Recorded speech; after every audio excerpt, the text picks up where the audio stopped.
दोस्तों, एक बार एक सांप रहता है जो कि बहुत भूखा रहता है और वो दुकान में इधर-उधर भोजन की तलाश में घूमता है। तो वहाँ पर एक धारदार कुल्हाड़ी रखी रहती है जिससे वो थोड़ा जख्मी हो जाता है। इससे सांप को बहुत ज़्यादा क्रोध आ जाता है और वो क्रोध और बदले की भावना में उस कुल्हाड़ी पर प्रहार करता है और उसको डसने लगता है। लेकिन इससे वो और ज़्यादा जख्मी हो जाता है और उसका सारा मुँह लहूलुहान हो जाता है। उस दूसरी चोट से इतना ज़्यादा क्रोधित हो जाता है कि उस कुल्हाड़ी के चारों तरफ लिपट जाता है और अपना शत्रु समझ करके उस पे नागपाश लगाता है। लेकिन इससे उस सांप का सारा शरीर कट जाता है और बहुत ज़्यादा घायल होने की वजह से वो सांप मर जाता है। अगले दिन दुकानदार आता है, दुकान खोलता है और देखता है कि एक सांप कुल्हाड़ी से लिपट करके मर चुका होता है।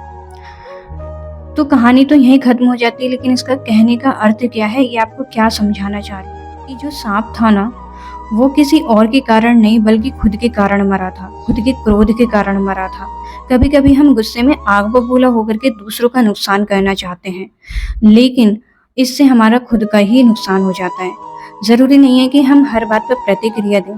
क्रोधित होने से पहले हमें ये सोचना चाहिए कि क्या ये मामला हमसे संबंधित है भी या नहीं।